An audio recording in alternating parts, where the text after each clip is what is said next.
Warren Buffett is a great investor, and in this video he talks about never investing on emotions. Do you ever make bad investment decisions because of your emotions? And what do you do to try to keep that from happening? Well, we make bad investment decisions plenty of times. I make more than Charlie because I like to think it's because I make more decisions, but probably my batting average is worse. But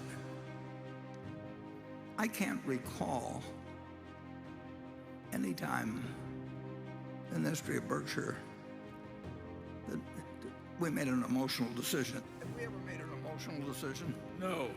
No. No. That's in business we're talking about. Yeah. No, you don't want to be a no emotion person in all of your life, but you definitely want to be a no emotion person in making an investment or business decision.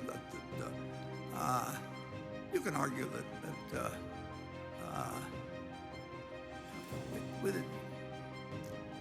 we probably, I would say that we made an emotional decision perhaps, and when a manager has been with us for some period and we've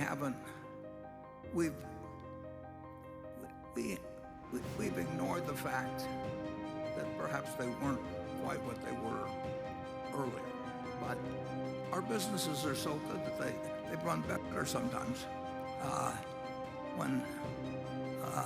I've talked about Wesco, for example, the wonderful Louisville incentive, and it ran on automatic pilot for a while, but I don't think we suffered by it. But you can argue that if Charlie and I hadn't liked Louis as much as we did, we might have spotted it a little bit early, but I don't think it made any difference in the results.